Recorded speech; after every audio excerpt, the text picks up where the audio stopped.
पढ़ने वाले हैं सैयद वंश, जो दिल्ली सल्तनत का आखिरी वंश है। लास्ट टाइम हम लोग तुगलक वंश के बारे में पढ़े थे। तुगलक वंश के बाद अगले जो वंशज के रूप में है सैयद वंश। ये बहुत छोटा वंश है, इसके बहुत सारे राजाओं ने कुछ ज़्यादा नहीं किया।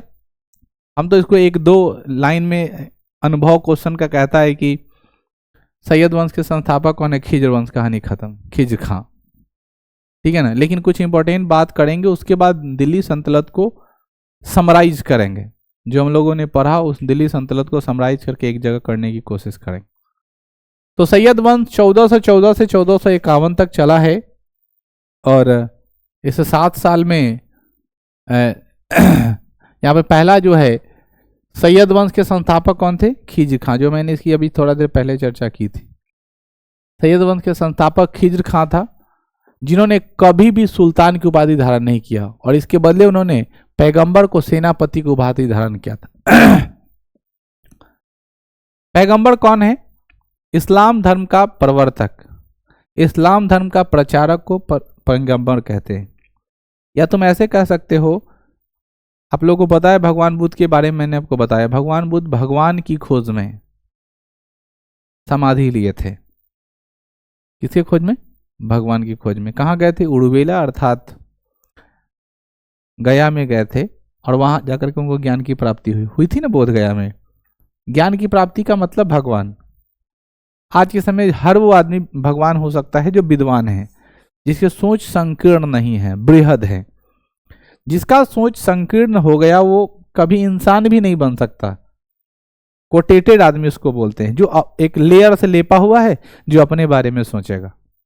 लेकिन जिसका ही सोचने का तरीका बृहद हो जाए, बड़े लेवल पर हो जाए, जो बड़ा चीज सोचे, वो आदमी क्या हो जाता है, एकदम मेल्ट्स हो जाता है। क्लियर है। तो आप अपने दिमाग में ये बात सेटल कर लो कि भगवान बुद्ध पहले क्या थे, सिद्धार्थ पहले क्या थे, तथागत थे, लेकिन बाद में क्या बने, भगवान बुद्ध बने। तो नॉर्मल आदमी भगवान इसलिए बन गया क्योंकि नॉलेज बहुत ज्यादा हो गई। तो पैगंबर भी पहले एक नॉर्मल इंसान ही थे, लेकिन ऐसा कहा जाता है कि उसने ज्ञान की प्राप्ति की, अल्लाह का एक स्पेशल किताब उन्हें प्राप्त हुआ, लाइक दिस कुरान। उस कुरान को उन्होंने क्या किया, पढ़ा, समझा, और पूरे दुनिया में इस्लाम को फैलाया। तो उन्होंने क्या कहा, खिज्र खां ने कभी भी किसकी उपाधि नहीं धारण की, सुल्तान की, मतलब राजा नहीं बना। उन्होंने कहा मैं भगवान का नौकर हूं, अर्थात पैगंबर का सेनापति हूं। जैसे जैसे मेरा इस्लाम कहेगा वैसे वैसे हम आगे की तरफ बढ़ेंगे। मतलब हम इस्लाम के सिपाही हैं, पैगंबर के सिपाही हैं। उन्होंने सुल्तान का धारण नहीं किया। जैसे अभी तक जितने सारे दिल्ली सल्तनत के राजा हुए, वो सारे के सारे क्या हुए, अपने आप को सुल्तान कहा, सुल्तान की उपाधि ली, राजा बना। लेकिन खिज्र खां अपने आप को कभी भी राजा नहीं माना, सुल्तान नहीं माना। क्या माना, पैगंबर का सेनापति अर्थात सिपाही। Any problem. आगे बढ़ते हैं। खिज्र खां ने नैयत ए आला कहकर अपने आप को संबोधित किया, जिसका अर्थ होता है जनता के साथ। कुछ ज्यादा अच्छा स्टेटमेंट अपने बारे में नहीं दे रहे, अपने आप को क्या बताया, मैं राजा नहीं हूं, क्या हूं, जनता का सेवक। शायद जनता के दिलों पे इन्हें राज करना था। ऐसा तो आज के समय में लोग बोलता है, नेता लोग। कब, हाँ, एक बहुत अच्छा कोट था और याद आ गया हमको इस जनता के सेवक से, कि कहीं हमने पढ़ा था या देखा था कि अक्सर नेता लोग उजला कपड़ा क्यों पहनते हैं, ठीक है ना। अक्सर नेता लोग उजला कपड़ा क्यों पहनते हैं। तो एक आदमी खड़ा होकर जवाब देता है, क्योंकि जनता के लिए नेता हमेशा मरा रहता है, मुर्दा हमेशा उजला कपड़ा पहना रहता है। अर्थात नेता जो है वो दिखाई नहीं देता जनता के सेवा के लिए, वो मरा ही रहता है, तो उजला कपड़ा में हमेशा लिपटाया रहता है, ठीक है ना। बात समझ में। नेता कब दिखाई देता है, अब जैसे बुलबुलाहट की तरफ आएगी, जैसे अब चुनाव होने वाले, सब लोग नाम जुड़वा लोगे, 18 हो गया है, सब लोग नाम जुड़वाओगे। इस बार विधायक की वोट डालोगे, विधानसभा की चुनाव, सब लोग अपना अपना नाम एकदम एक रिस्पॉन्सिबल मतदाता की तरह सब लोग नाम जुड़वाओगे और वोट डालोगे। बहुत जरूरी है, देश के विकास में अपना हम योगदान देना चाहिए। I mean, तुम सबको वोटिंग करना चाहिए, अपना अधिकार पहचानो, नाम जुड़वाओ, वोट डालो, ठीक है। विधानसभा की चुनाव आ रही है, 18 हो गया है, सब लोग फॉर्म डालो। 17.5 भी रहता है तो एनरोल करके 18 में कन्वर्ट कर देता है, ठीक है। तो आप लोग डाल लेना, सब लोग। फॉर्म नंबर 5, 6, 6, फॉर्म नंबर 6 आता है। ऑनलाइन भी भर सकते हो, अपने मोबाइल से भर लो। अच्छा, तुम लोग करेक्शन करना है क्या? अच्छा वो बता रहा है कि जब आदमी मर जाता है ना तो नाम हटाने के लिए फॉर्म नंबर 7 भरता है। तो ये बहुत कम लोग भरते हैं, क्योंकि ये तो इलेक्शन कमीशन का काम है कि कोई मृत हो गया किसको हटाना है किसको जोड़ना है, वो तो उनका काम है। ठीक है, यहाँ तो हम लोग जोड़ने वाली बात करते हैं, इसलिए आप लोग प्लीज जोड़वाइए, रिक्वेस्ट है सबसे। एक अच्छा नागरिक बनिए, अपने मत का सही इस्तेमाल करिए, तभी तो बिहार में सरकार आएगी। ठीक है ना? किसकी सरकार बनेगी? सरकार अच्छा बनेगा मतलब युवाओं की सरकार बनेगी। आई मीन हम लोग को रोजगार मिलेगा, नए नए वैकेंसी जाए। खाली चिल्लाओगे तब होगा? किसी सरकार को हटाना है, किसी सरकार को लाना है, इसलिए आप लोग को वोट डालना है। खिज खाने रैयत आला ने अपने आप को संबोधित किया। क्या बच्चों? रैयत ए आला। रैयत ए आला का अर्थ होता है जनता का सेवक। खिज खां की मृत्यु के पश्चात सैयद वंश का अगला शासक मुबारक शाह बना, जो इस वंश का पहला शासक था जिसने सुल्तान की उपाधि धारण की। दिल्ली के निकट एक नया शहर मुबारकबाद की स्थापना की। 1434 में मुबारक शाह की हत्या कर दिया गया और मोहम्मद शाह शासक बन गया। कुछ खास नहीं है। खिज खां मरते हैं, खिज खां के मरने के बाद अगला राजा मुबारक शाह बनता है। मुबारक शाह ने एक शहर का बसाया, उसका नाम है मुबारकबाद। ठीक है, मुबारकाबाद बनने के बाद उनका हत्या हो जाता है और मोहम्मद शाह फिर अगला क्या बनता है? शासक बनता है। मोहम्मद शाह के शासन काल में दिल्ली पर मालवा के शासक ने आक्रमण कर दिया, जिसे बहलोल लोदी नामक सरदार की सहायता से मोहम्मद शाह से ने असफल कर दिया। देखो लिखता है कि मोहम्मद शाह के शासन काल में दिल्ली पर, ठीक है, कौन सा? दिल्ली पर बहलोल लोदी है ना नामक सरदार की सहायता से मोहम्मद शाह ने इसे असफल कर, मतलब लोदी वंश का जो बहलोल लोदी था वो थोड़ा मजबूत राजा था, उसके सहायता से उसको क्या किया? रोका। 1445 में मोहम्मद शाह की मृत्यु कर दिया गया और सैयद वंश का अगला शासक अलाउद्दीन आलम शाह बना, जो इस वंश का अंतिम शासक था। इसके समय में कहावत है, देखो शाह आलम का राज दिल्ली से पालन तक लोकप्रिय हो गया। 1451 ईस्वी में अलाउद्दीन आलम शाह की मृत्यु के पश्चात बहलोल लोदी ने सैयद वंश के स्थान पर दिल्ली सल्तनत एक नया वंश लोदी वंश का संस्थापन किया। क्लियर है? अब ध्यान में रहे कि बहलोल लोदी इसमें एंट्री इसलिए मारा था क्योंकि सैयद वंश के शासन काल में वो जो मालवा का जो आक्रमण होना था उसमें रोकने का एक मेन शासक के रूप में सहयोग किया। तो उसको पता हो चल गया कि इसके बाद हमें कोई रोकने वाला नहीं है, इसीलिए जब उस आखिरी राजा का मृत्यु होता है, हत्या कर दी जाती है, तब वो आप एक नया संस्थापक के रूप में आता है। कौन बच्चों? बहलोल लोदी। ठीक है ना? बहलोल लोदी लोदी वंश के संस्थापक थे। यह अफगान का शासक था, अतः लोदी वंश भारत में स्थापित पहला अफगान वंश कहा जाता है। ठीक है, कहाँ का था? अफगानी था। देखो अफगानी जो है वो एक ही ऐसा जगह है जिस जगह से ही मुस्लिम कंट्री की आगाज होती है। हम लोग के पास जितना सारा स्ट्रक्चर है भारत का, उस स्ट्रक्चर में ये अफगानिस्तान वाला इलाका ही ऐसा है जो अटैचमेंट है, जो बाई अर्थ हम लोग कनेक्टेड है और आना जाना लगा रहता है। बाकी आप लोग देख सकते हैं उधर समुद्री इलाका है जिससे कनेक्ट होना हम लोग के लिए थोड़ा क्या है? मुश्किल है, इसलिए अफगान का शासक था। बहलोल लोदी पूर्णतः अफगानिस्तान के गिलजई कबीला का साहूखेल शाखा से संबंधित करते थे। अफगानी होने के नाते बहलोल लोदी अपने दरबार में समानता एवं एकरूपता के सिद्धांत को अपनाया और इस सिद्धांत के तहत बहलोल लोदी ने अपने सरदार को मानसद ए आला कहकर संबोधित करता था।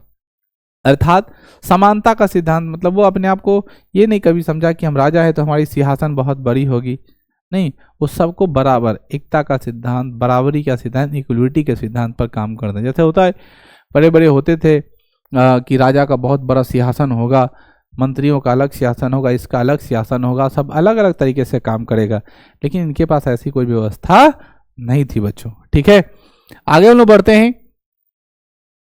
उन्होंने क्या किया? अपनाया और वो सबको बराबर तक का बात करता है। बहलोल लोदी चांदी का एक विशेष प्रकार का सिक्का जारी किया जिसे बहलोल सिक्का का है, बहलोली सिक्का कहा गया। यह सिक्का मुगल बादशाह अकबर के शासन काल तक प्रचलन में रहा। अब सुगबुगाहट आ रही किसकी? मुगल साम्राज्य की। और लोदी वंश के बाद आया है, ठीक है ना, मुगल साम्राज्य। मुगल साम्राज्य का पहला राजा बाबर है, बाबर के बाद हुमायूं है, और हुमायूं के बाद अकबर है। यानी 3 पीढ़ी तक इसका सिक्का क्या होने लगा, चलता रहा। बात समझ गया नहीं, यानी अकबर के तरह इस चांदी का जो सिक्का चलाया वो प्रचलन में रहा। 1489 में बहलोल लोदी की मृत्यु हो गई और उसके बाद अगला राजा सिकंदर लोदी बना। सिकंदर लोदी एक कट्टर मुसलमान था। कैसा था? कट्टर मुसलमान कैसा होगा आपको पता है, हिंदू को देख नहीं चाहता होगा, ठीक है ना, वो दिन रात इस्लाम के बारे में बात करता होगा, हिंदुओं को परेशान करता होगा, ठीक है ना। और सिर्फ हिंदू क्या, गैर मुस्लिम, जितने सारे गैर मुस्लिम होगा सबको वो क्या करेगा, परेशान करेगा। इन्होंने मुस्लिम महिलाओं को मजार पर जाने से प्रतिबंध लगा दिया। मुस्लिम महिलाओं को इस्लाम धर्म में ज़्यादा तवज्जो नहीं दिया गया है। मैं बार बार कहता हूँ, इस्लाम में महिलाओं को सिर्फ बच्चा पैदा करने तक सीमित रखा गया है। यहाँ तक कि वो लोग इतना ज़्यादा महिलाओं को कैद रखा है कि अपने जिस्म को दूसरे गैर मर्द को दिखाना नहीं चाहता। आई मीन ब्लैक है, सिर्फ आंख दिखाई दे, पूरा कवर करके रखना है, पर्दे में रखने का मतलब फुल अंधकार में जीवन। आप इसको एक पॉजिटिव व्यू भी ले सकते हो और एक निगेटिव व्यू भी ले सकते हो। पॉजिटिव व्यू ये है कि महिलाओं को सुरक्षा के हिसाब से, ठीक है ना, किसी की बुरी नज़र ना लगे, लेकिन ये तो बहुत जीरो पॉजिटिव है। हम पॉजिटिव मानते ही नहीं इस वर्ड को, ठीक है ना।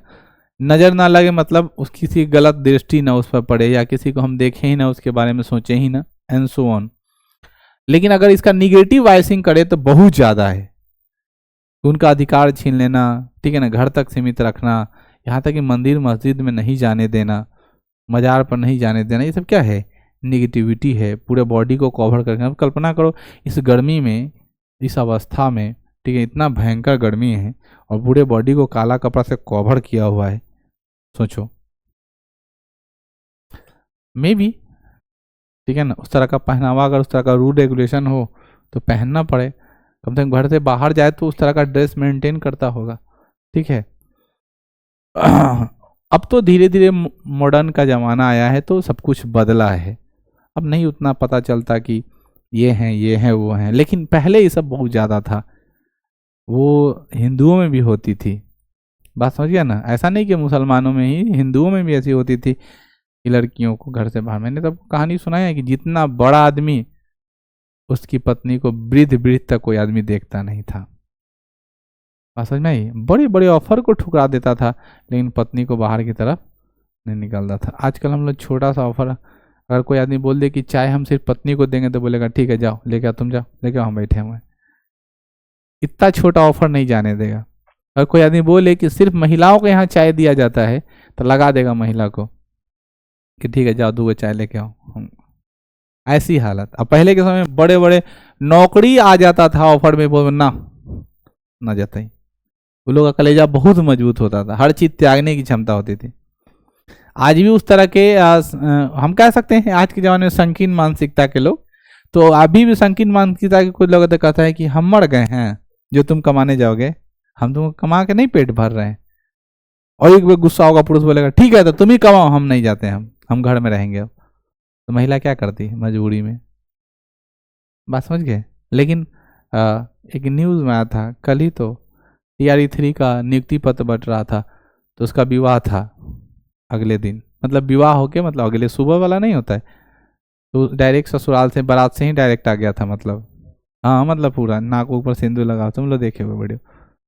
तो डायरेक्ट आ गया नियुक्ति पत्र लेने, और वहाँ पे मीडिया वाला उससे पूछ रहा था, बहुत अच्छा जवाब दे। उसका हस्बैंड पूछ रहा था कि आप इसको रोकेंगे, नहीं बहुत अच्छा बात है ये वो दी स्टेट।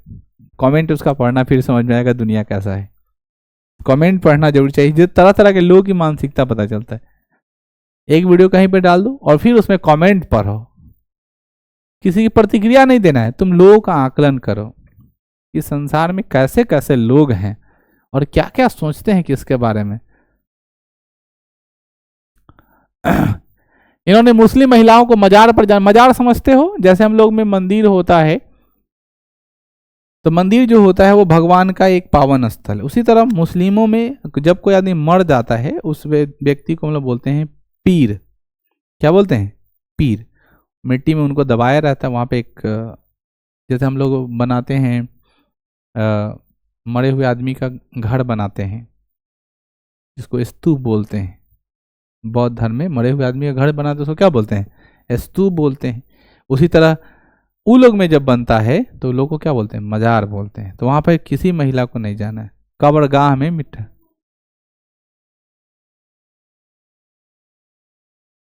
नहीं वो तो, हाँ वो भी कह सकते हो, चबूतरा जैसा, हाँ जहाँ पानी टंकी है, हाँ वैसा ही।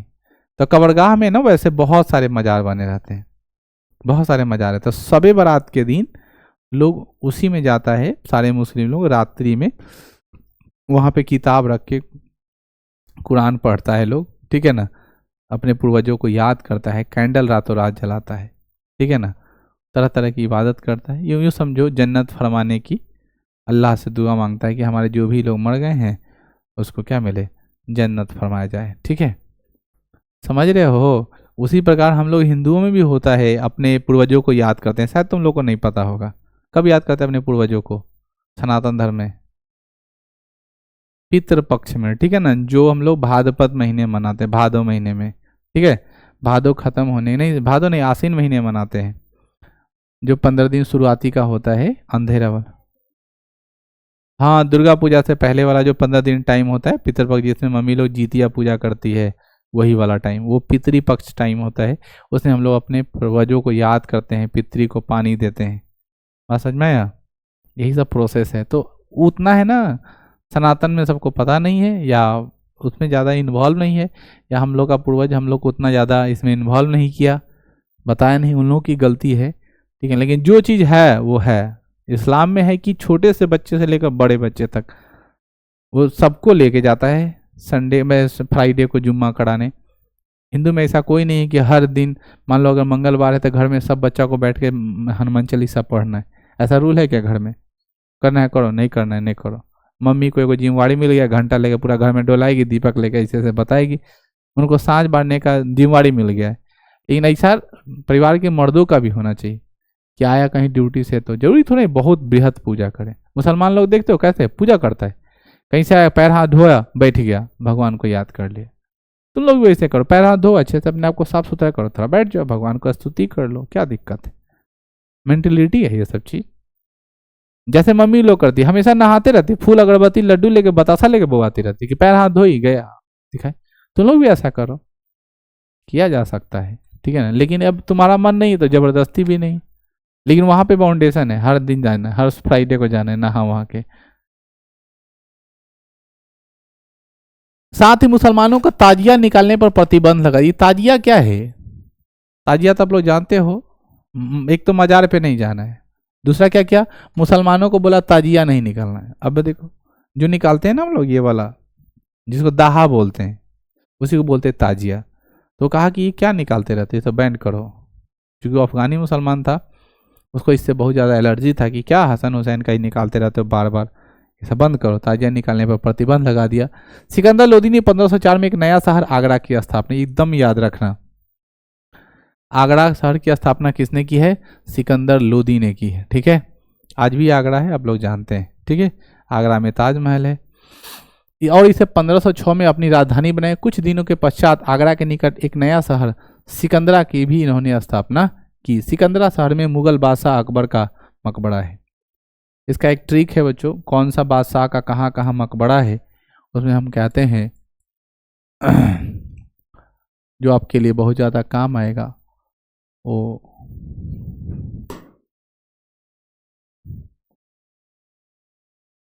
बाका हुदी असी जला, अर्थात बाबर का जो मरा हुआ मकबरा है वो कहाँ है? काबुल में है, ठीक है। हुमायूं का जो मरा हुआ मकबरा वो कहाँ है? दिल्ली में है। और अकबर का जो है वो कहाँ है? सिकंदराबाद। जहांगीर का कहाँ है? लाहौर में। इसलिए हम लोग ठीक रखे बाका हुदी असी जला, ठीक है। ये मुगल साम्राज्य के राजा, बाद में हम लोग पढ़ेंगे। लेकिन यहाँ पे एक वर्ड आ गया बच्चों सिकंदरा, इसलिए मैंने आपको बताया कि ये सिकंदरा जो जगह का नाम है वो सिकंदर लोदी ने क्या करा? बसाया है। और उसी सिकंदर में मुगल बादशाह अकबर का क्या है? मकबरा है। मकबरा आई मीन जहाँ पे मरा हुआ पैलेस होता है उस पे बनता है, ठीक है। सिकंदर लोदी एक विद्वान शासक था, उसने गुलरुखी लिपि में कई कविताओं को लिखा। सिकंदर लोदी लोदी वंश का पहला शासक था जिन्होंने भूमि का सर्वेक्षण एवं उसकी मापी भी करवाई। अभी हम लोग का सर्वेक्षण होने वाला है भूमि का।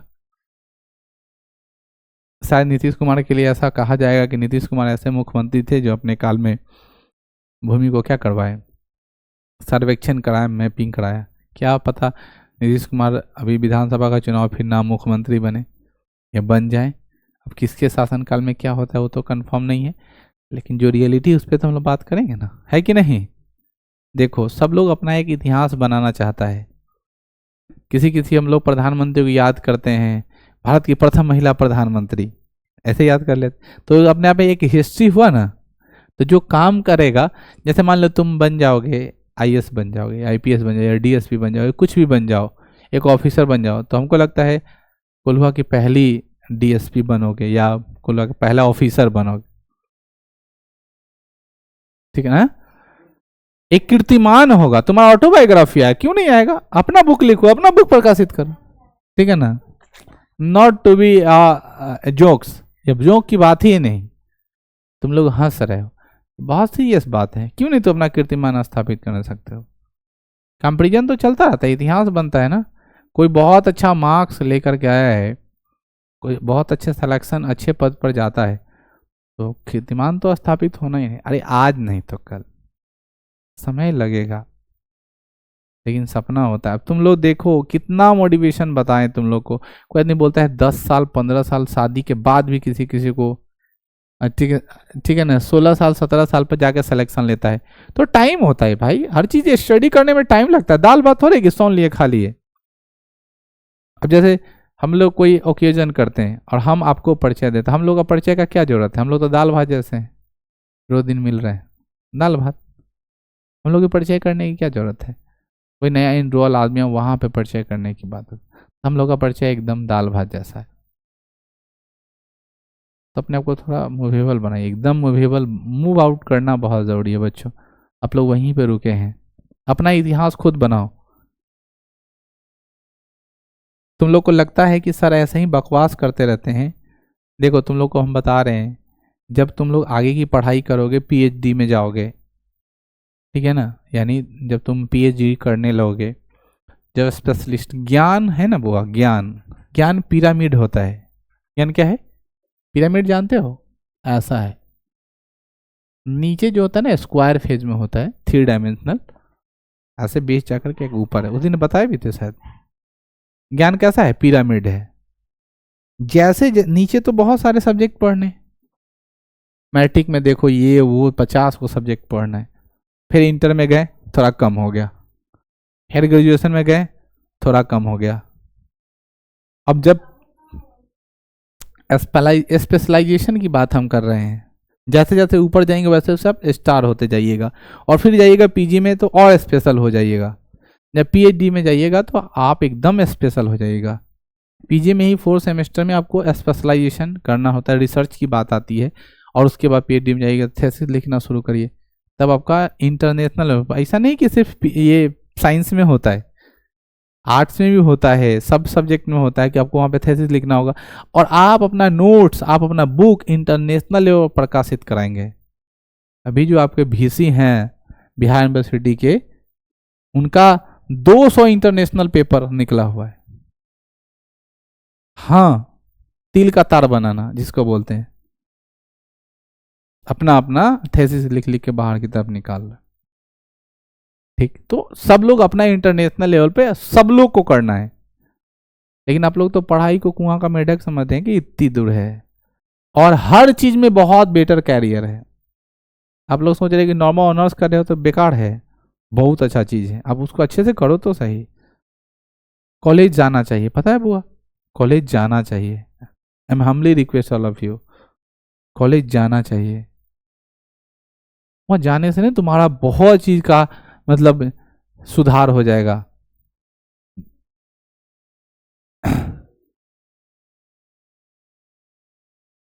हाँ ये भी बात है, लेकिन तुम्हारा इंटरप्रिटेशन बहुत सुधार होगा, तुम्हारा जुड़ा होगा धीरे धीरे। 10 तुम कल्पना करो सारे बच्चे इसी तरह सोचे, तुम्हारे मान लो तुम हिंदी के स्टूडेंट हो, हिस्ट्री के स्टूडेंट हो, पॉलिटिकल के स्टूडेंट हो, फिजिक्स और मैथ का स्टूडेंट हो, सब अलग अलग ऑनर्स कर रहा होगा। सारे विभाग का बच्चा अगर एक्टिव हो जाए, सब लड़का रो दिन पहुंचे, तो क्या होगा? नहीं, वो तो प्रॉब्लम उसकी है ना, एडमिशन नहीं लेगा अगले बार से।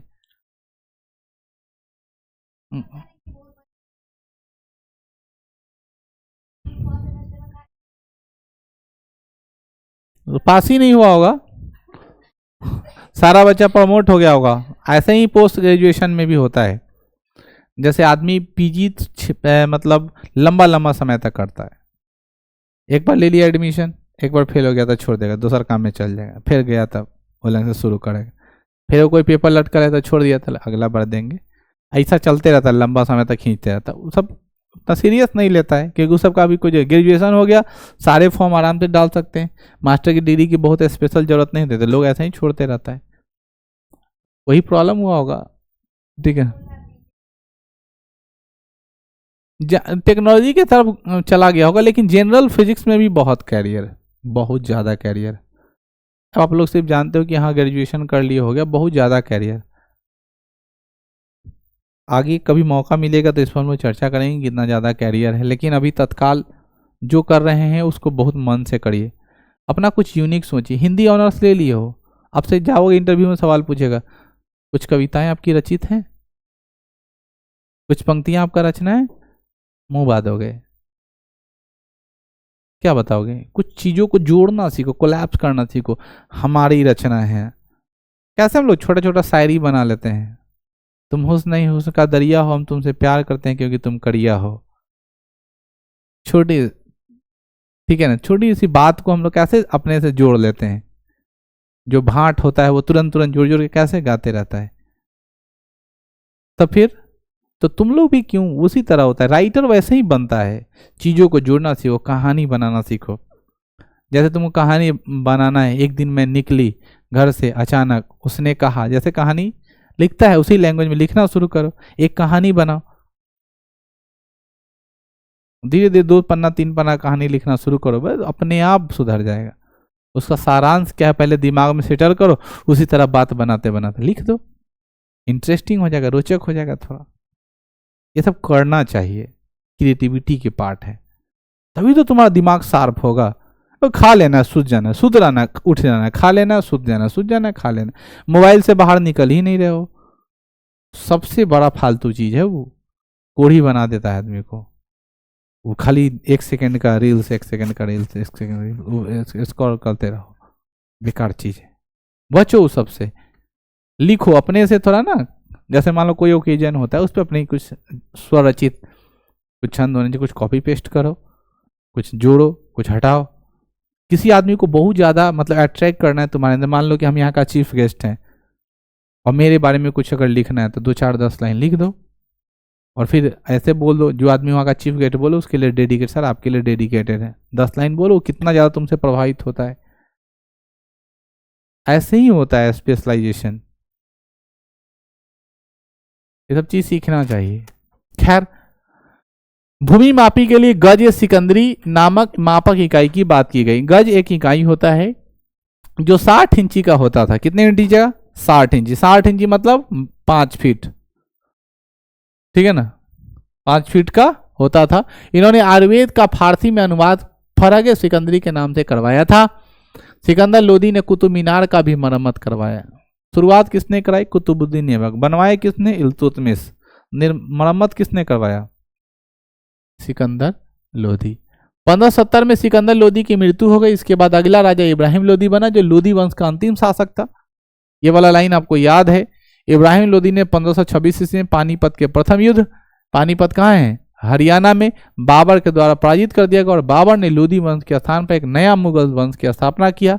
दिल्ली सल्तनत का अंतिम वंश लोदी वंश था और अंतिम शासक इब्राहिम लोदी। दिल्ली वंश सल्तनत क्या हो गया? समाप्त।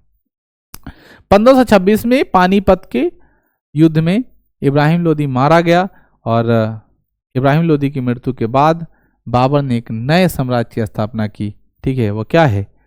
मुगल साम्राज्य। बात यहां समझने वाली यह है कि बाबर के बारे में थोड़ा बेसिक इंट्रोडक्शन करेंगे। क्या करेंगे? Basic introduction. ठीक है, उससे पहले हम लोग दिल्ली सल्तनत को थोड़ा समराइज करते हैं। समराइज करने का मतलब क्या कि दिल्ली सल्तनत की शासन व्यवस्था कैसी थी, दिल्ली सल्तनत का केंद्रीय प्रशासन किस प्रकार था, थोड़ा हम लोग उसको समझते हैं, ठीक है। और उस समय वर्तमान प्रशासनिक इकाइयों को उस समय हम लोग किस तरीके से तुलना करते हैं।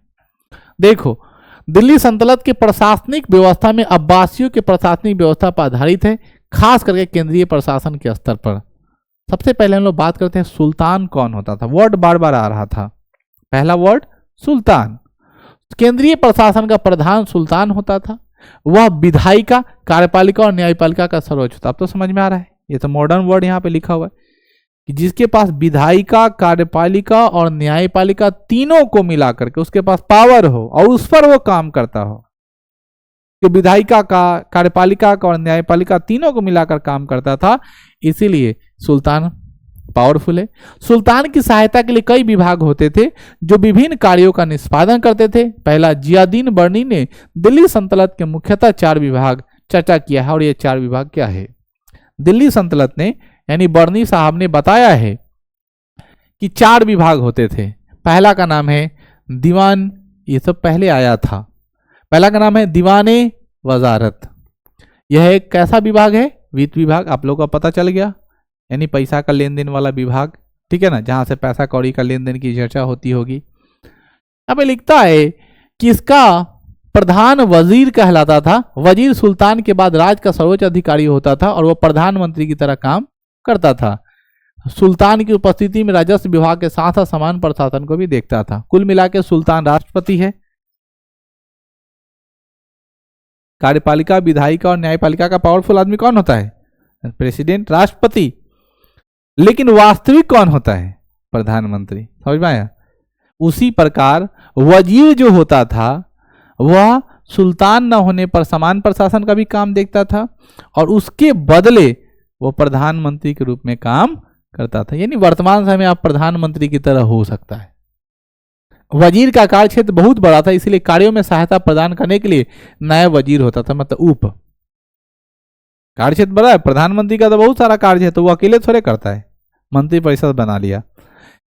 नायब वजीर के अधीन 2 अधिकारी होते थे, एक का नाम मुस्तौफी है, एक का नाम मुशर्रिफ। यह व्यय का लेखा जोखा रखता था और एक आय का लेखा जोखा रखता था। मतलब एक खर्चा का देखता था, एक आमदनी का देखता था, ठीक है ना। जो खर्चा वाला होगा उसको ज्यादा फायदा होगा, ठीक है ना। इधर उधर दिखाता होगा कितना खर्चा, इतना खर्चा, इतना खर्चा, और जो आमदनी वाला होगा उससे कुछ घपला मार देगा। हम लोग तो ये घपले वाला दिमाग लगाएंगे ना। अगर रियली में देखा जाए कोई आदमी ऑफिसर बना है तो जितना उसकी रियली में अगर तनख्वाह है, अगर उतना अगर सिर्फ तनख्वाह पे ही जीवन जिए तो हमको लगता है 4 व्हीलर जीवन में खरीद पाएगा, उससे ज़्यादा कुछ नहीं कर पाएगा, गारंटी। लेकिन आप लोग देखते होंगे जैसा ही ऑफिसर बना 3-4 तला घर बना लिया, इधर ज़मीन खरीदने लगा, उधर व्यवस्था करने लगा, मतलब उसके संसाधन की कोई कमी नहीं रही। पैसा कहाँ से आता है तो हम सबको पता है। सारे लोग एक दूसरे से जुड़े हुए हैं, घूस के पैसों से कर्म कांड करना। बाकी सब लोग यही बोलता है हमने अपने जीवन में कभी घूस नहीं लिया, हमने अपने जीवन में कभी गलत काम नहीं किया। जैसे मैंने अभी आपको बताया कि हम झूठ नहीं बोलते हैं। बाकी हम झूठ नहीं बोलेंगे तो काम नहीं चलेगा, ये आपको पता है, हमको पता है। लेकिन हम लोग कहीं भी जाते हैं तो क्या बोलते हैं? डायलॉगबाजी करना शुरू कर। अक्सर जब कोई आदमी, बड़ा आदमी आपको समझा रहा होगा तो बोलता होगा बचपन में हम ऐसे थे, बचपन में हम वैसा थे, ऐसे कर लेते थे, वैसे कर लेते थे। बाकी जैसा मेरा गुजरा वैसा ही उनका ही रहा होगा। नहीं, इसमें कोई बात नहीं, और सारे बात बनावटी होते हैं। मैं बार बार कहता हूँ, if you are successful then also all of listen you. It are not successful you to true speak that never be importance your lines, ठीक है, एंड योर फीलिंग्स। जब सच भी बोलिएगा आपके बात का कोई वैल्यू नहीं है, आपके फीलिंग को कोई समझने वाला नहीं है। जैसे ही आप सफल होते हैं हजारों हजार आपके इंस्पायरेशन को सुनेगा, बातों को समझेगा, पढ़ेगा। बात समझ गया ना। तो किताबों को स्टोर करना सीखिए, किताबें पढ़िए, इंस्पायर होता है आदमी, आगे बढ़ता है। वही बात बार बार हम कह रहे हैं, है ना। यहाँ देखो, मुस्तौफी क्या करता था? खर्चा पर ध्यान देता था, और मुशर्रिफ क्या करता था? आमदनी पर। पहला विभाग हो गया। दूसरा विभाग क्या बनाया था? दीवाने अर्ज। यह एक सैन्य विभाग था, इसकी स्थापना बलबन ने की थी, जो आप पीछे पढ़े थे। दिल्ली सल्तनत के सेना के 3 प्रमुख अंग थे। पहला अश्व सेना था, हस्ती सेना था और पैदल सेना था। अश्व मतलब घोड़ा होता है, क्या होता है? घोड़ा। सेना का सर्वाधिक महत्वपूर्ण अंग अश्व सेना था। इस सैन्य प्रधान की रीढ़ माना जाता। अश्व सेना का प्रमुख को अमीर आखूर कहा जाता था, मतलब घोड़ा पर बैठ के तलवार भाला लेकर लगा तेज बहाने, वो सेना का महा तेजी से दौड़ने वाला था। दूसरा हस्ती सेना, हस्ती सेना का प्रमुख अधिकारी सहनाए फील कहलाता था और पैदल सेना को प्यादा या पाया कहते थे। दूसरा हम लोग समझे। और तीसरा है दीवाने इंसा। दीवाने इंसा यह पत्रचार विभाग था, यानी इसमें हम लोग क्या करते थे, लेटर को, किसी भी चीज़ का एडवर्टाइजमेंट आज हम लोग कराते हैं, प्रचार प्रसार करते हैं कि राजा ने ये काम किया वो काम किया। आज भी हर गवर्नमेंट अपना प्रचार प्रसार करती है। जैसे अब जिला कलेक्ट्रेट में जाइएगा तो जो जो योजना है उसका बड़ा बड़ा बैनर लगा होगा। प्रखंड मुख्यालय में जाइएगा तो वहाँ जो जो योजना है उसका बड़ा बड़ा बैनर लगा होगा।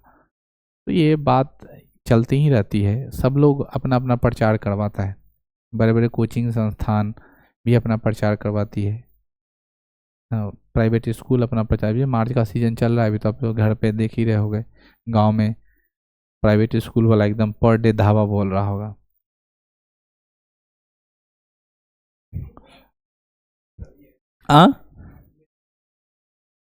हाँ, मतलब सभी लोग के पास अभी आ रहा होगा ना, उनकी गलती नहीं है, वो तो आपको चाह रहे हैं पढ़ाने का, ठीक है ना। हाँ, बाकी मेरा तो यही सिद्धांत है, हमको भी कल से सोच रहे हैं वही कर रहे, सबके घर घर जाए। ठीक है ना। नहीं तुम लोग क्यों जाओगे, मेरा धंधा है तो हम जाएंगे ना। सब लोग। नहीं नहीं नहीं, हम ही जाएंगे खुद। हाँ, नहीं ऐसा नहीं, हम तुम लोग के ही दम पे ही तो बात हमेशा बोलते हैं। इस बात को हमको बहुत ज़्यादा ये रहता है कि हमारे विद्यार्थी ही सब कुछ हैं, ये शुरू से रहा है। क्योंकि you are positive then also भी है result is positive, you are negative then also result is negative. इस बात में हम बहुत ज़्यादा शुरू से विश्वास रखते हैं, अक्सर भी बोलते हैं कि जो ये लौंग लतीफ़ा वाला जो प्रचार होता है, कागज़ पंपलेट, ये सब बेकार का प्रचार है। आप रिजल्ट देना शुरू करिए, ठीक है ना। मैं हमेशा से शुरू जब ये बात सोचता हूँ, कभी कल बहुत ज़्यादा भावुक हो जाता हूँ कि कंपटीशन क्षेत्र में बच्चे का मतलब रुचि हमारे प्रति नहीं दिखा। हम बहुत ज़्यादा मेहनत करना चाहते हैं इस क्षेत्र में, लेकिन पॉजिटिव उधर से रिस्पॉन्स नहीं मिलता है, ठीक है ना। नहीं, टाइम के कारण नहीं, वो छोड़ो ना, हम नहीं, वो बच्चे का नहीं बोल रहे हैं, हम एक बच्चा को पढ़ा कर खुद, मतलब ये बात बताना जो चाह रहे हैं, हमको बच्चा नहीं चाहिए ज्यादा, जो पढ़ रहा है वो रिस्पॉन्सिबल दिखे, वो हमको बोले ना सर इतना कर लिए, हमारा ये फोकस है, हमको ऐसे करना है ऐसे करना है, यहां तक हम लोग खींच लिए, एक दूसरे का मतलब सहयोगी बने, हम ये चाहते हैं। मतलब हम बताना क्या चाह रहे हैं समझ रहे हो, हमको ये लालच नहीं कि बहुत सारा बच्चा आ जाए और टाइम इंटरप्रिटेशन, ऐसा कुछ नहीं है, उस हम सोचते ही नहीं है। हम तो इतना मतलब खुशमिजाज आदमी है कि हम बस दो चार अच्छा है बस हो गया, उस सब पर हम ज़्यादा नहीं ध्यान दिए कि बहुत दो चार सौ आ जाए, ऐसा कुछ नहीं। मेरा सिर्फ लॉजिक ये है कि तुम में से ही कोई जो पढ़ रहा है वो बहुत सीरियस रहे, क्योंकि हम लोग पढ़ाई कर रहे, खेला नहीं कर रहे, ठीक है ना। जब हमने जितने सारे सब्जेक्ट को एनरोलिंग कर रहे हैं उसको बहुत अच्छे से सीरियस होकर पढ़ें, पॉजिटिव कुछ दिखे, कि तुमको हिस्ट्री से उठा के पूछा तो एकदम पूरा एकदम रगड़ दिए उसको। और अभी ऐसा नहीं कि तुम्हारा लेवल बहुत बूस्ट हो जाएगा, लेकिन छोटे एग्जाम को पकड़ने की आदत तुम्हारी हो जाएगी, तभी तो तुम्हारा एक न्यू बनेगा तगड़ा। और फिर अब तुम यहाँ से अगर अच्छे लेक्चर्स को कवर करते हो तो तुम्हारा सब कुछ हो जाएगा। ना बुआ प्लीज थोड़ा पॉजिटिव दिखाओ, ये चीजें हैं।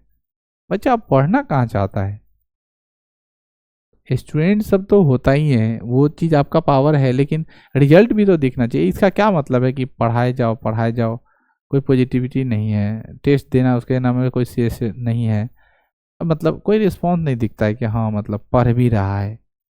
इससे ना आपका कॉन्फिडेंस लेवल शायद नहीं नीचे होता होगा, लेकिन मेरा कॉन्फिडेंस ना वहाँ बाहर टालना है, ले लेना है, बस हो गया।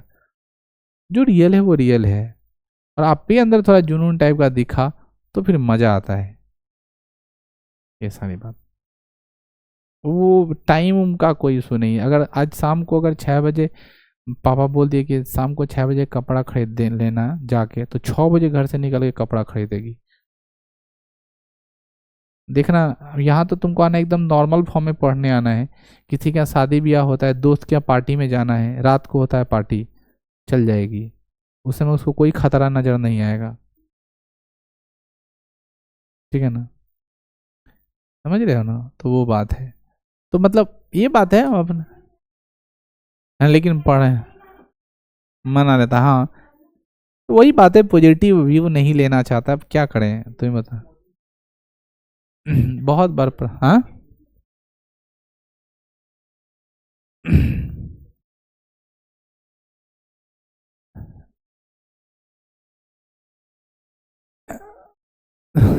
नहीं ना सुधार होगा। छोटा बच्चा को डंडा से दिखा के पिटाई कर देते हैं तो वो डर के आ जाता है, लेकिन तुम लोग आराम से सोओगे और फिर बैठ के घर पे अफसोस करोगे और फिर बोलोगे सर नहीं सो पाए, और तुम लोग को हम पीट भी नहीं पाओगे। पता है 10th का क्या हालत है?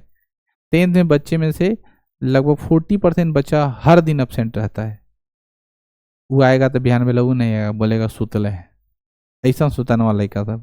जब 6:45 में क्लास रहता है, 6:30 में, 6 बजे आना रहता है, तो 6:20 तक हम क्लास लेने जाते हैं।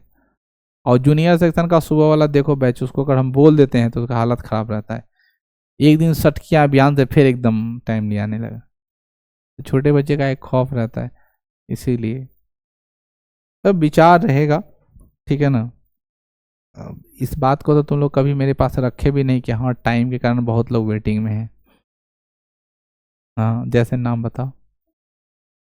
हम्म।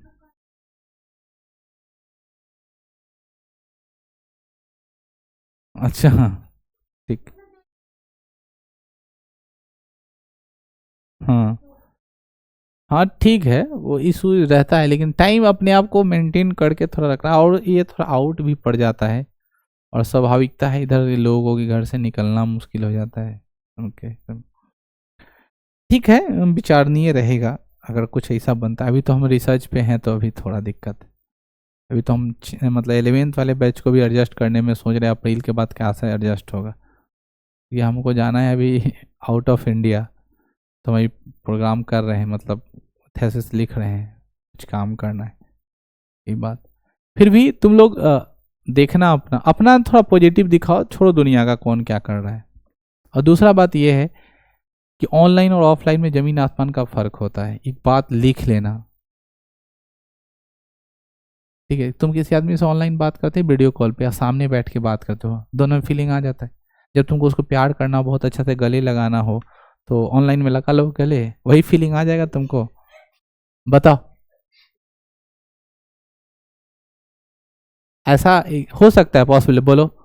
मम्मी से बात कर रहे हो ऑनलाइन वीडियो कॉल पे, और बहुत ज़्यादा प्यार आ रहा है, या मान लो मेरा तबीयत खराब है, मम्मी वहाँ है, मम्मी आके हमको तेल लगा देगी। ठीक है ना, बोलो, ऐसा हो पाएगा पॉसिबल?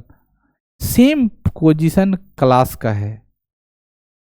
अगर आप ऑफलाइन में हो तो यहाँ बहुत चीज़ देख रहे हो क्या पता तुम आते हो सर का बॉडी लैंग्वेज से प्रभावित हो, सर के ड्रेस से प्रभावित हो, किसी स्टूडेंट के चीज़ों के ड्रेस को देखकर प्रभावित हो, बोलने के तरीके, उसके हेयर स्टाइल से प्रभावित हो। तरह तरह का बच्चा है ना, अलग अलग से आ रहा है। हम लोग तो कॉपी पेस्ट ही करते हैं ना, तो कुछ ना कुछ तो सीखेंगे सबसे ना। कोई अच्छा डिजाइन का कपड़ा पहन के आया, उसको देख लिए, चलो मन में एक तो ज्ञान आया, वैसा पहना है तो ऐसा कुछ करना है। लेकिन ऑनलाइन में सब कुछ नहीं देखा है, ऑनलाइन में सारे चीज झूठ होते हैं। इसीलिए तुम किसी का रील्स देखकर कभी प्रभावित मत होना, ऑनलाइन के फोटो देखकर कभी प्रभावित नहीं होगा। जब भी होगा तो ऑफलाइन, तो देखते हो शादी ब्याह में भी होता है ऐसा, सबका फोटो मंगा लेगा, देख लेगा, बोले ठीक है अब देखने जाएंगे, ऐसा कभी देखोगे? फोटो देख लिए फाइनल। अगर ऑनलाइन सब कुछ हो गया है तो ऑनलाइन सब कुछ डन हो। ऑफलाइन क्यों होता है? ये मतलब आओ भाव को, उसके व्यवस्था को देखते हैं, इसलिए class equal to class, offline बहुत जरूरी होता है। ठीक, तो पढ़ाई के प्रति थोड़ा समर्पित रहिए, ऐसे हम कोशिश में लगे हुए हैं आप लोग के लिए लाइब्रेरी बनाएं, आप लोग आके वहीं दिन में बैठे रहो, पढ़ाई करो। ठीक है ना, घर से ज़्यादा अपने को घर से भगाओ, आराम से आकर के बैठो, किताब लो, अपना चुपचाप अपने काम में मगन रहो, लगातार पढ़ो। एक आध 1.5 महीने में रिजल्ट आपको दिखेगा। ठीक है, आप अपने लाइब्रेरी में बैठ के पढ़ सकते हो। लाइब्रेरी का रूल होता है कि वहाँ आपको अपने से मतलब रखना है, मतलब अपने समझ, नहीं मन है तो बैग लेके चुपचाप घर चल, डिस्टर्बेंस उत्पन्न नहीं करना किसी को। ये सारी चीज़ें हैं, अगर आप समझ पाते हैं तो फिर आपके लिए बहुत बेटर है। नहीं समझ पाते हैं तो आपको मन है कि हम कुछ कर हैं तो पढ़िए, नहीं मन है तो प्लीज़ हाथ धोते। इसी ये बात हमको उसका याद आ रहा है, गुड्डी को हम एक दिन ऐसे बोले थे कि देख ज़बरदस्ती मत पढ़। शायद उसको मेरा बात बहुत अच्छे समझ में आ गया होगा कि मन ही नहीं लग रहा है तो फिर आना और जाना क्या। तुम थोड़ा देर पहले बोल रहे थे गुड़िया कि बच्चे नहीं आते, हमको मूड का मन नहीं है कि बच्चा बहुत ज़्यादा आ जाए, हमका मन है जितना प्रेजेंट है वो पॉजिटिव दिखे। ये बात है, आप हैं, आप ही अच्छा करिए ना, आपका रिजल्ट हो जाएगा। बस अपने आप वो रात को 8 बजे पढ़ने आएगा। एक का रिजल्ट हो जाए, वो रात को 8 बजे बुलाएंगे ना पढ़ने आएगा। सर के बहुत फेमस डॉक्टर हैं, रात को चंदन कुमार फिजिशियन रात को 11 बजे देखता है और कल जाओगे देखो भीड़, बाप रे, भुड़वा में पुर्जा लगता है। 4 दिन पहले का बुक रहता है, उसके पास जाता है कि नहीं आदमी? जाता है। क्यों जाता है?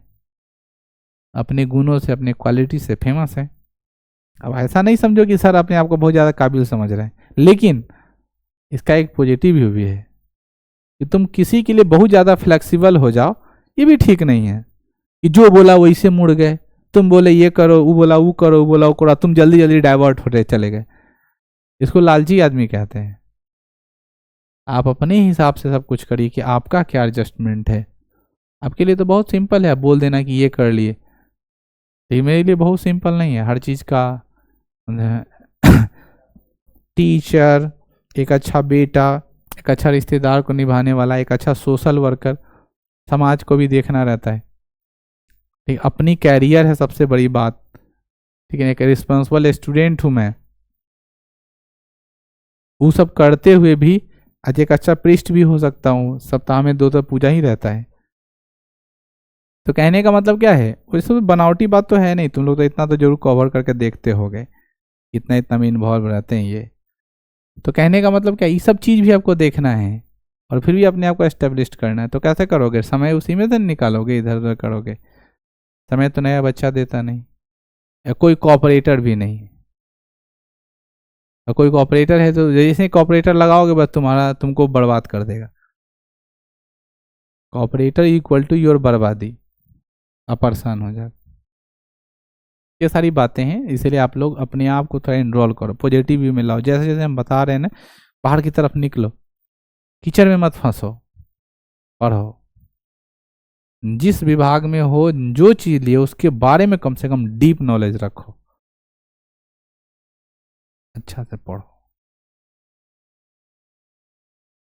आइए आगे बढ़ते हैं हम लोग।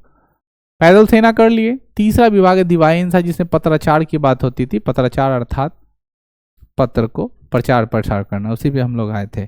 ठीक है, तो सब लोग अपना प्रचार प्रसार करवाता है और प्रचार प्रसार करना भी चाहिए। अगर आप बड़े बड़े सेमिनार में जाते हैं तो आप अपना प्रचार लिखवाइए कि मैं मैट्रिक पास की हूँ, इंटरमीडिएट की हूँ, ग्रेजुएशन कर लिया, बुक का है। आपका यही होगा। बार बार बोलते हैं अपना रिज्यूम तगड़ा होना चाहिए। मेरा रिज्यूम लिखोगे अभी तक कम से कम आधा पन्ना में होगा, डिग्री आधा पन्ना में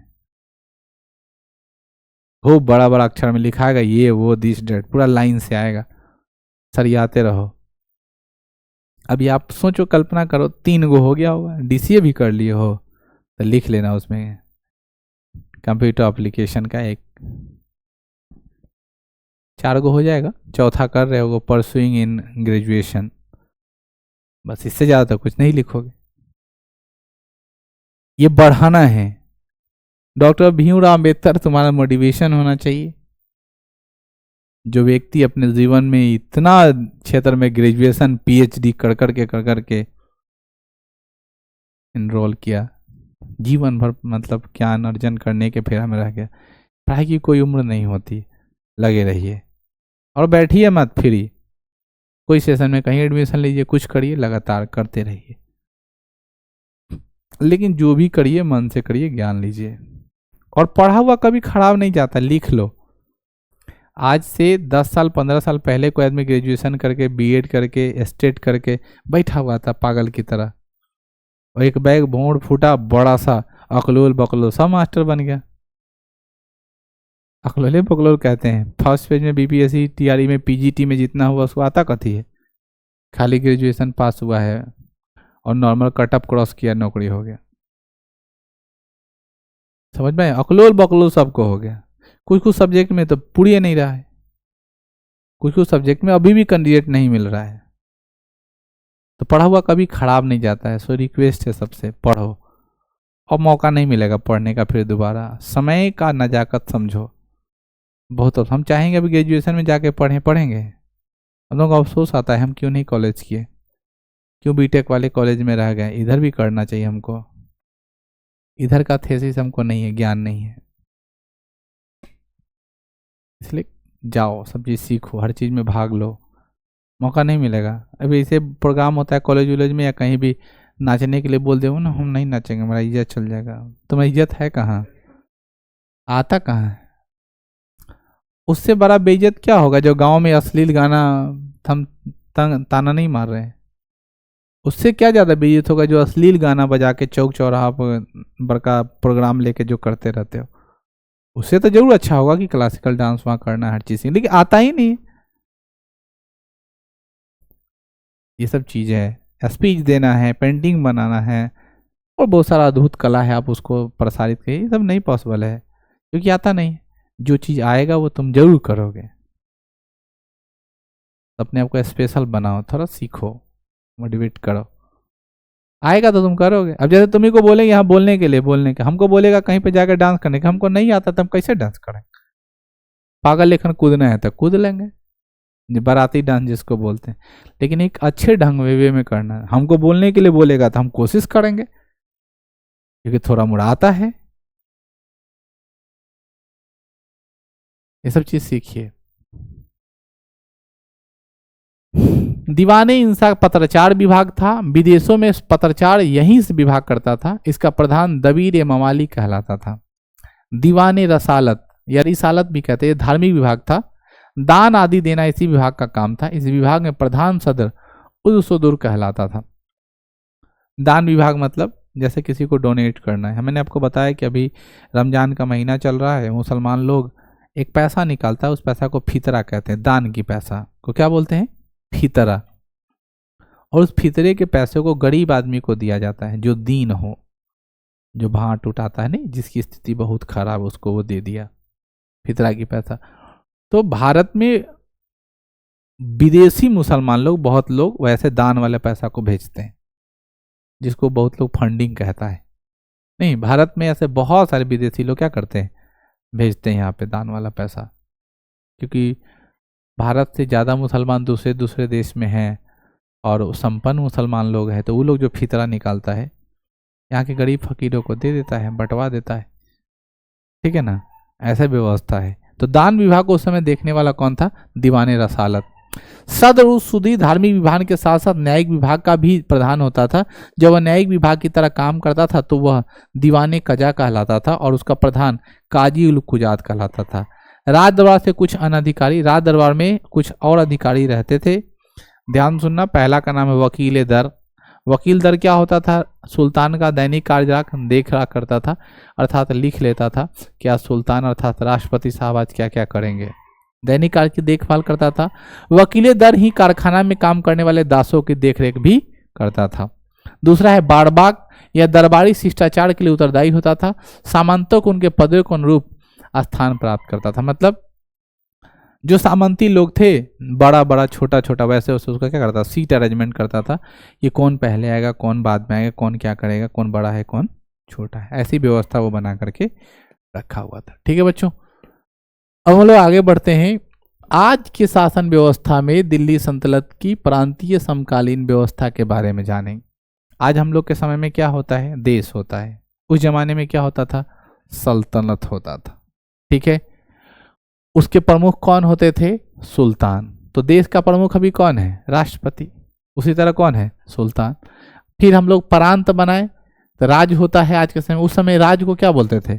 इक्ता बोलते थे। उसका क्या होता है? इक्तदार, छोटा इक्ता, बलि या मुक्ति, बड़ा इक्ता। आज के समय इसका मालिक कौन होता है बच्चों? मुख्यमंत्री होता है। अरे राज का मालिक कौन होता है? उस तरह आगे बढ़ते, आज के समय जिला होता है। आज के समय क्या होता है बच्चों? जिला। उस समय क्या होता था? सीक। और उसके मालिक को क्या बोलते हैं? सिकदार। आज में जिला का मालिक कौन होता है? डिस्ट्रिक्ट मजिस्ट्रेट, डीएम, जिला अधिकारी। आज के समय क्या होता है? प्रखंड, जो गांवों का समूह कहलाता है, जैसे आपका प्रखंड जो है। उस समय क्या होता था? परगना। और वो क्या, उसका मालिक होता अमील। आज के समय क्या होता था? गांव। उस समय क्या होता था? ग्राम। ग्राम कहाँ है?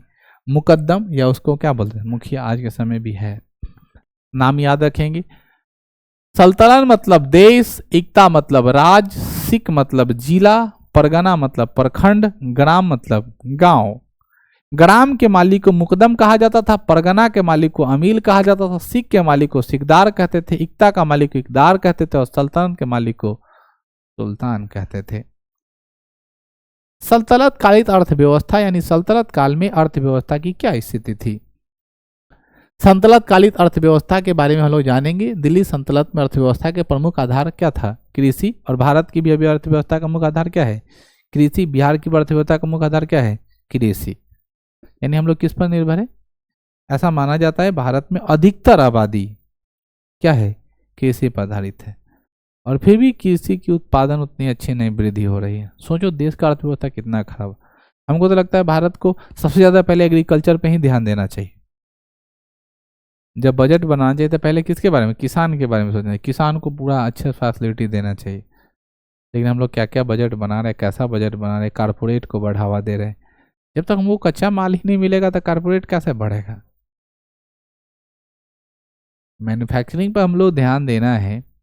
पता है तुमको, बहुत दुख होगा कि हम लोग के भारत में इतनी मतलब स्थिति खराब है कि हम लोग ट्रांजिस्टर नहीं, डायोड नहीं बना पाते हैं, जिसकी कीमत मार्केट में 2 रुपए की कीट होती है। रेजिस्टेंस में नहीं, छोटा छोटा कीट रहते हैं जो हम लोग डायोड जोड़ते हैं, वो नहीं बना पाते। इतनी स्थिति खराब है।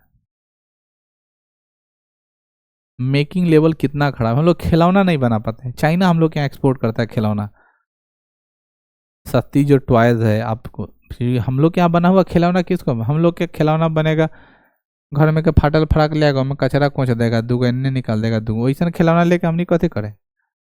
तुम लोग को मन करता होगा टेडी बियर रखने का, हमको तो नहीं मन करता है टेडी बियर रखने का, क्योंकि बकवास है। आज के समय में खिलौना कैसा चाहिए?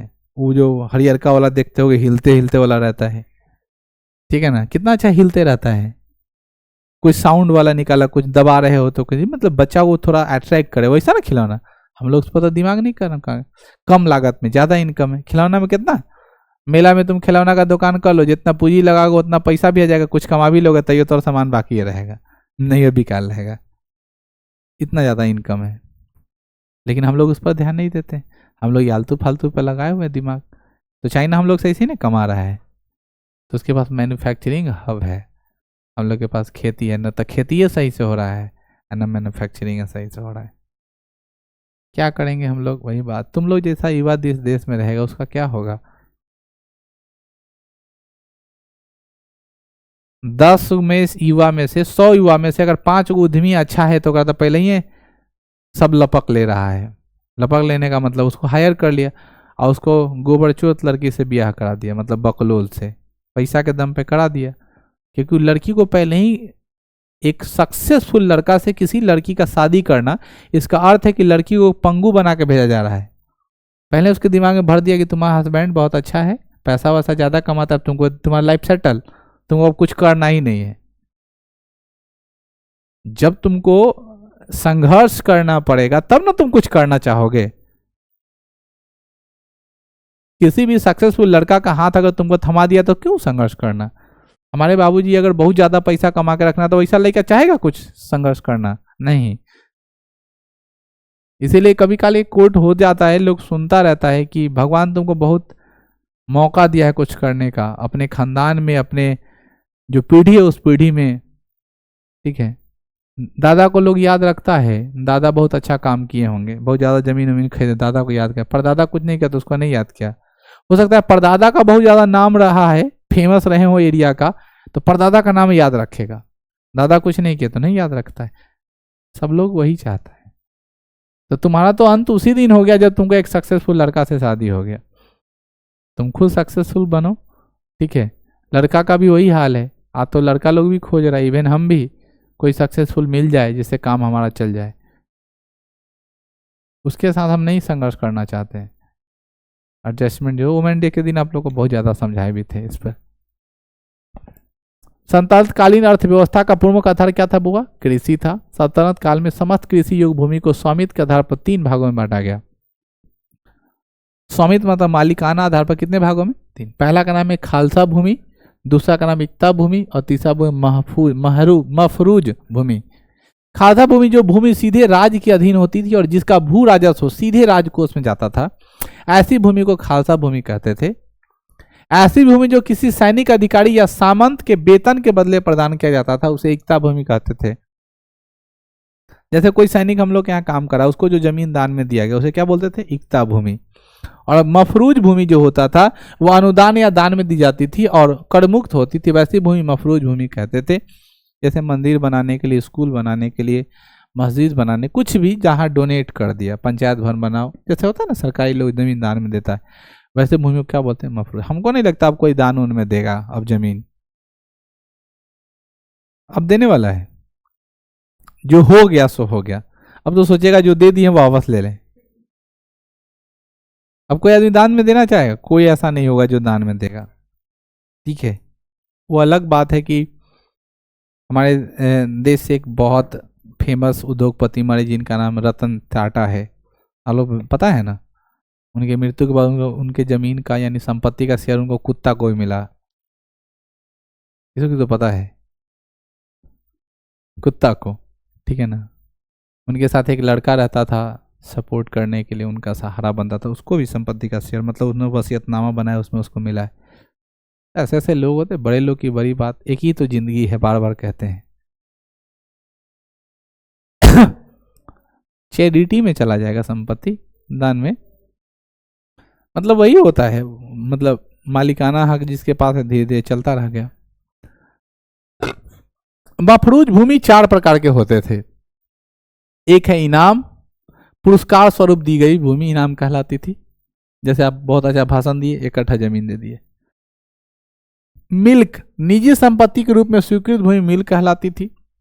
वफ, मुसलमान धार्मिक संस्थाओं या व्यक्तियों को दी गई वफ भूमि कहलाती। अब यही परेशान है, वफ बोर्ड आप लोग सुने होंगे, उसकी जमीन वही है ही बोर्ड, उसी के पास तो है। मुस्लिम धार्मिक संस्थाओं या व्यक्तियों को दी गई भूमि क्या कहलाती थी? वफ कहलाती थी। इंद्रांत, पेंशन के रूप में दी गई भूमि क्या कहलाती थी? हम लोग के घर में भी इंद्रांत चलता है आज भी।